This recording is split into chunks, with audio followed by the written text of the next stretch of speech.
Wedan dibongkar PSI, Anies belanja software 224,2 miliar rupiah. Kapokmu kapan? Ditulis oleh Nina Nur di seword.com. Halo, selamat menyaksikan informasi dari Tanda Seru.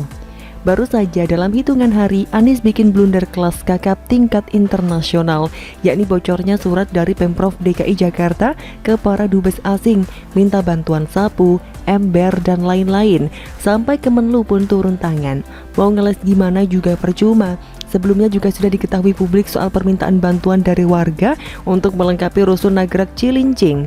Dari minta tempat tidur hingga sapu, ember, dan pel. Masa minta sama warga sih? Gak pantas lah. Lebih tidak pantas lagi untuk meminta hal yang sama kepada para dubes asing. Kalau orang lain sih mungkin sudah merah pada mukanya karena malu. Tapi ingat, ini Anies ya, the one and only, gubernur rasa presiden katanya. Jadi urat malunya sudah putus ya. Belum tuntas soal anggaran hampir 1 triliun untuk Formula E diselesaikan. Ada lagi yang ketahuan.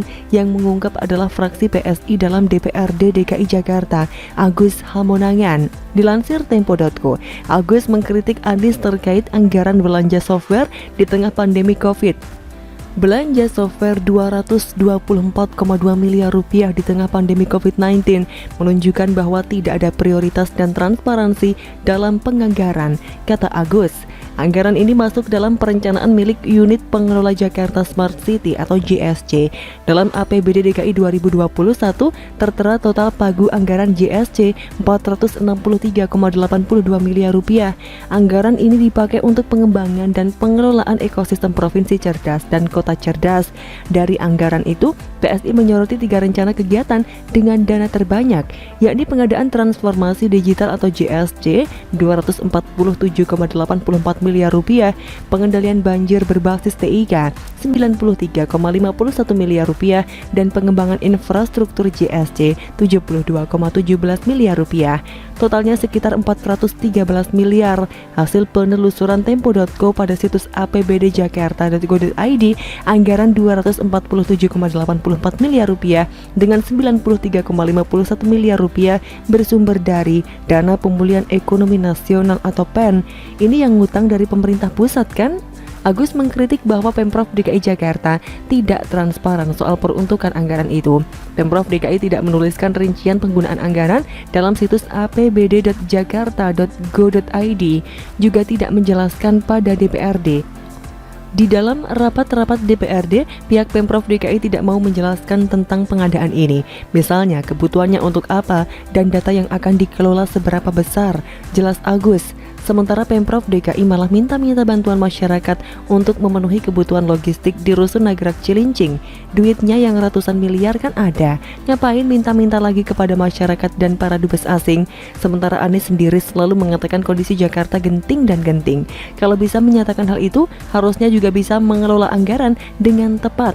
Prioritas utama adalah penanganan pandemi dan pemulihan ekonomi.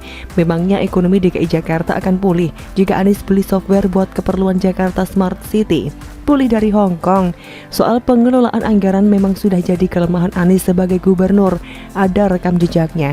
Di antaranya, pada bulan Mei 2020, Ketua DPRD DKI Prasetyo Edi Marsudi mengungkap masih adanya anggaran pembelian lahan sebesar 720 miliar rupiah. Saya kaget juga, kok masih ada anggaran yang bersifat konsumtif di sini. Bayangin, di tengah situasi seperti ini, di saat seluruh anggaran di 2020 dipangkas dan dialihkan untuk penanganan dan pemulihan corona, kok ini masih ada belanja lahan, ucap Prasetyo. Belanja lahan itu untuk pengadaan tanah, untuk ruang terbuka hijau atau RTH, hutan, dan pengadaan tanah oleh Dinas Bina Marga DKI. Buat apa? Saya juga akan merekomendasikan agar anggaran tersebut dienolkan. Karena bukan apa-apa, kita semua di DPR telah mengalihkan seluruh anggaran kegiatan AKD untuk penanganan dan pemulihan corona, ujar Prasetyo. Kemudian pada bulan September 2020, fraksi PSI DPRD DKI juga mengungkap adanya anggaran 115,4 miliar rupiah untuk pengadaan tanaman. Di tengah situasi sulit akibat pandemi COVID-19, Pak Anies harus lebih serius mengelola anggaran. Jangan buang-buang uang rakyat untuk belanja yang tidak penting dan tidak mendesak. Pemprov DKI tidak perlu membeli tanaman dari luar karena sudah ada unit pengelola pengembangan tanaman perkotaan yang tugasnya memproduksi tanaman. Anggaran jangan dimasak sendiri, lalu ternyata ada pihak yang berusaha curi-curi kesempatan di tengah kesempitan, ujar Viani Limardi, anggota fraksi PSI DPRD DKI. Bisa disimpulkan bahwa Anies memang tidak punya kemampuan membuat skala prioritas dalam mengelola anggaran. Sepertinya anak buahnya saja yang mengajukan, lalu Anies tinggal tanda tangan tanpa pernah melihat keseluruhan rincian anggaran. Kok jajaran Anies seperti bekerja dengan autopilot ya? Bisa jadi karena Anies kan sibuk jalan-jalan safari politik. Tampilnya pas mau bilang Jakarta genting saja, dikelilingi jajarannya dan diliput media. Seakan dia kerja keras, padahal kayak pahlawan kesiangan. Kalau rekam jejak sudah menumpuk begini, partai politik kan susah tuh buat mengusung Anies. Apa prestasinya? Menata kata, berjanji tapi tidak ditepati. Cocoklah jadi the real king of lip service kan? Selalu dari kura-kura. Bagaimana komentar Anda? Memang kenapa tukang mebel jadi presiden? Anak mantan prihatin itu jauh lebih tidak layak. Ditulis oleh Sardi di sewa.com. Halo, selamat menyaksikan channel Tanda Seru. Politikus Partai Demokrat Rahlan Nasidik membuat sebuah sindiran di Twitter. Langsung saja, ini cuitannya. Indonesia, kenapa heran sales jam imitasi bisa jadi komisaris BUMN kalau tukang mebel bisa dipilih jadi presiden? Kata Rahlan. Gampang mengetahui siapa yang dia maksud, tukang mebel. Memang tukang mebel mana lagi yang mau dikritik oleh orang dari partai yang di dalamnya ada mantan presiden prihatin? Kalau ini gampang sekali sindir balik. Pas Pilwalkot Solo, tukang mebel bertarung melawan salah satu pangeran keraton dan menang. Ralat kalau salah, soalnya saya dapat ini dari media sosial. Pas Pilgub DKI, tukang mebel ini bertarung melawan akademisi dan dia menang. Pas Pilpres 2 kali, dia melawan seorang jenderal. 2 kali itu pula dia menang. Itu artinya mau apapun kayak profesinya, kalau sudah dipercaya rakyat, siapa yang bisa menolak? Bahkan tukang prihatin sang pencipta lagu pun tidak berkutik. Toh, tukang mebel ini juga dipilih oleh mayoritas rakyat. Terbukti dia sampai hari ini tidak pernah kalah dalam pemilu manapun, baik itu pemilihan wali kota, pemilihan gubernur, hingga pemilihan presiden. Justru yang heran dengan kenyataan ini adalah para barisan sakit hati. Sakit hati karena tidak rela orang yang dibencinya menang dan berkuasa. Cuitan Rahlan sendiri pun banyak mendapat kritikan. Ada yang menilai Rahlan menghina profesi dan juga menyiratkan orang kecil yang tidak boleh bercita-cita setinggi langit, seolah orang yang berasal dari kalangan bawah tidak berhak jadi pemimpin.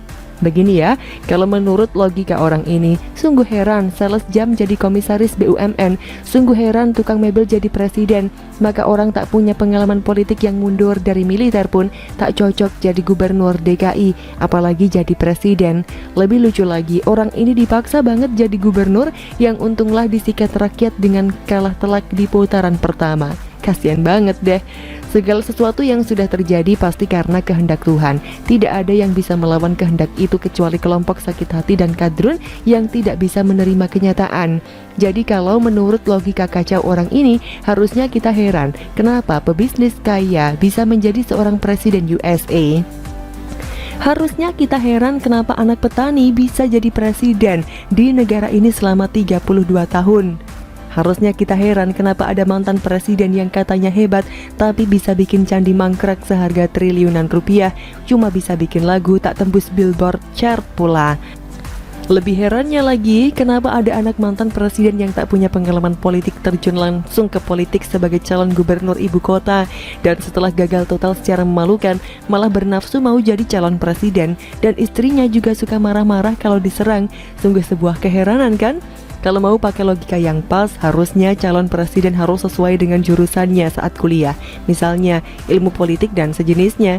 Tapi kenyataan tidak selalu seperti itu. Apalagi masa lalu seseorang tidak bisa jadi patokan untuk menggambarkan masa depannya. Tapi itu semua takdir dari Tuhan. Sedangkan Rahlan ini ingin membuat sebuah opini sesat kalau tukang mebel tidak seharusnya jadi presiden. Harusnya anak kecil tak berpengalaman yang boleh jadi presiden langsung. Gitu kah? Lihat tuh ketum partai yang bernafsu mau jadi presiden, sudah pantas belum? Mungkin dari cara ngomong ini terkesan mau so eksklusif dan sombong. Terkesan hanya orang-orang tertentu saja yang boleh jadi pemimpin. Ya iyalah, soalnya ada ketum yang dilindungi sehingga tidak bisa diprotes apalagi dilengserkan. Seolah ketum partai itu hanya milik anak-anak mantan presiden dan terus turun-temurun. Kalau mau bicara heran-heranan, tuh pengecut cabul yang mulutnya kotor tapi bisa dianggap sebagai tokoh agama dan pengikutnya banyak pula. Itu baru boleh heran. Atau gubernur tak becus bekerja yang menangnya dibantu oleh gerombolan munafik yang mengancam warga pakai jenazah. Itu jauh lebih tidak layak. Terbukti sekarang amburadul, malah mengemis-ngemis pada dubes negara lain untuk membantu penanganan COVID-19 di rusun.